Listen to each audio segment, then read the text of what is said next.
Assalamualaikum warahmatullahi wabarakatuh. Selamat malam para sobat YouTuber pencinta film Luke Cage. Kita lanjutkan lagi ceritanya ya. Dalam episode yang kelima, sepertinya kita diingatkan akan sebuah kutipan Ultron dari Avengers. Semua orang menciptakan hal yang mereka takuti. Rasanya hal ini juga berlaku untuk Cottonmouth, yang tindakan impulsifnya untuk membalas Luke Cage untuk pengepungan Crispus Attucks mengubah Luke menjadi sosok yang lebih kuat di Harlem. Untuk mengembalikan uang yang diambil Luke Cage, Cottonmouth memerintahkan anak buahnya untuk mengambil upeti di Harlem. Cottonmouth menginstruksikan anak buahnya untuk membuat orang-orang baik di Harlem tahu bahwa mereka dikenai pajak karena Luke Cage. Ini adalah upaya Cottonmouth untuk membuat lingkungan menentangnya dan menunjukkan harga dari mencoba menjadi penguasa Harlem. Namun, tindakan Cottonmouth malah menyemangati Luke. Ketika semua penduduk Harlem datang ke depan pintu Luke dengan keluhan mereka, dia melangkah dan mengejar anak buah Cornell untuk mendapatkan barang-barang mereka kembali. Dia menjadi pahlawan yang pantas mereka dapatkan. Dia juga mengunjungi Cottonmouth untuk memastikan dia tahu dengan siapa dia berurusan, yaitu seseorang yang kebal peluru. Shades akhirnya mengenali Luke Cage sebagai Carl Lucas. Ia kemudian bercerita pada Cottonmouth bahwa ia pernah bertemu Luke di penjara. Di penjara itulah akhirnya Luke bisa jadi manusia kebal senjata. Namun pergaulan Shades yang cukup lama di dunia hitam sehingga ia tahu senjata yang bisa membunuh manusia sekebal apapun dia. Ia kemudian mempresentasikan senjata itu di hadapan Cottonmouth. Cottonmouth tentu saja gembira karena menemukan apa yang dicarinya. Ia kemudian bertanya pada Shades bagaimana dia bisa memilikinya. Shades bilang ada dua pilihan, bayar sendiri atau minta Diamondback untuk menangani Luke Cage. Shades memperingatkannya bahwa jika Diamondback memberinya uang, dia akan mengambil Harlem dari Cottonmouth. Episode tersebut memuncak dengan upacara peringatan kematian Pop, yang dihadiri oleh banyak orang Harlem tak terkecuali Cottonmouth yang didatang bersama Shades dan juga Luke Cage. Pertama, Cottonmouth maju untuk menyampaikan pidato di mana dia menyebut Luke Cage sebagai orang asing dengan kemampuan misterius, sebagai cara untuk membuat lingkungan menentangnya. Awalnya banyak yang khawatir Luke tidak akan bisa mempengaruhi mereka, tetapi dia datang dengan pesan yang membangkitkan semangat. Dia mengakui tindakannya sejauh ini agak egois, tapi sekarang dia akan mencoba sesuatu yang berbeda untuk menghormati Pop. Saya tidak percaya pada Harlem. Saya percaya pada orang-orang yang menjadikan Harlem apa adanya, katanya, menyatakan bahwa dia tidak lagi hanya ingin membalas dendam. Dia membela mereka. Saya menemukan episode ini menarik karena pidato saling sindir antara Luke dan Cottonmouth. Sementara Luke menjadi lebih heroik, Cottonmouth menjadi sedikit lebih manusiawi karena rasa tidak amannya terungkap.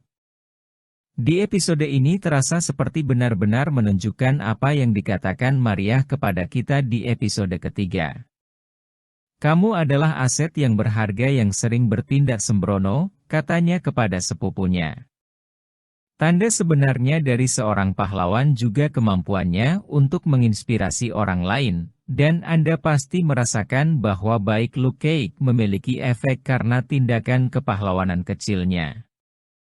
Saat episode berakhir, Detektif Misty Knight menemui Luke untuk mengingatkannya bahwa Luke telah menyulut Perang Dunia Ketiga. Kata-katamu tadi di pemakaman Pop memang inspiratif dan luar biasa, tetapi kamu harus benar-benar ingat bahwa nyawa orang normal sedang dipertaruhkan saat ini. Bokongmu mungkin anti peluru, tapi Harlem tidak. Harlem akan menderita, katanya. Luke memberitahu dia bahwa dia tetap dalam pendiriannya dan akan menjatuhkan Cottonmouth. Luke Cage bilang bahwa ia orang yang tidak percaya pada sistem dan akan bertindak dengan caranya sendiri. Tentu saja bukannya tanpa alasan Luke Cage beranggapan seperti ini karena pengalamannya sebagai polisi yang dijebak. Di episode 6 dibuka dengan Jessica Jones, Trish Walker berbicara tentang Luke Cage di acara radionya. Segmen radio diputar saat Luke berlari keliling kota, dan saat dia melewati rumah Maria yang sedang diwawancarai sebuah acara televisi. Luke berhenti dan ngobrol dengan Maria. Luke Cage memperingatkannya, "Aku sudah menghancurkan sepupumu dan juga kamu." Maria cuma bilang jadi kamu mengancam saya. Luke cuma tersenyum dan berlalu sambil mengenakan tudung penutup kepalanya. Sebelumnya pada hari itu, Cottonmouth bertemu dengan detektif Scarfe, yang meminta lebih banyak uang untuk membeli senjata. Keadaan jadi memanas dan Cottonmouth akhirnya menembaknya, tetapi dia harus melarikan diri dari tempat kejadian sebelum menyelesaikan pekerjaannya. Jadi, sekarang mereka harus mengkhawatirkan Luke Cage dan polisi kotor dengan bukti yang bisa menjatuhkan Cottonmouth. Setelah menembak Scarfe, Cottonmouth bicara dengan Maria. Maria menyebut tindakannya adalah suatu hal yang bodoh. Namun, ia malah mengkhawatirkan keberadaan Luke Cage. Luke Cage mungkin kebal senjata, tapi tentu ada banyak cara membunuh Luke.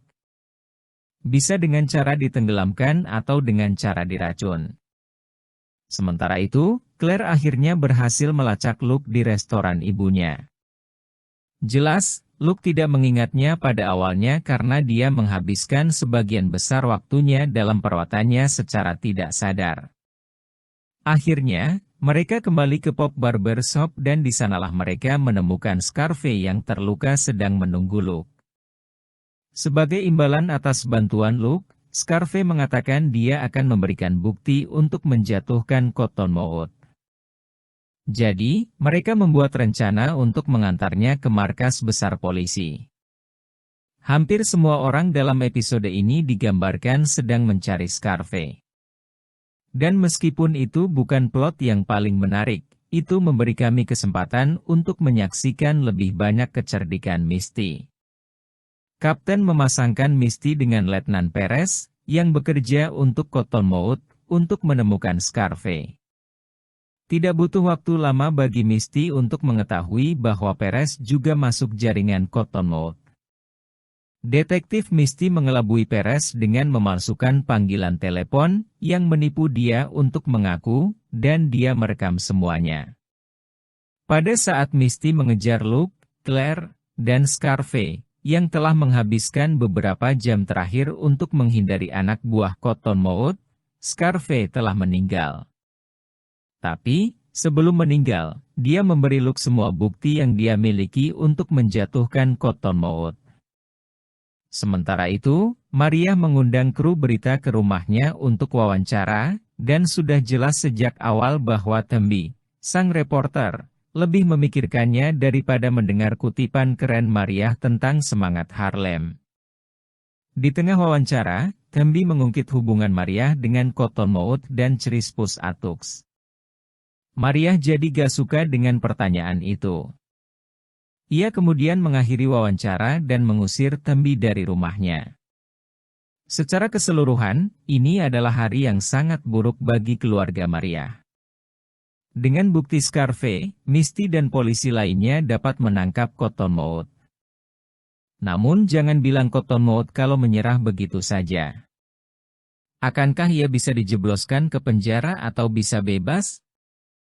Kita lanjut ke episode berikutnya ya.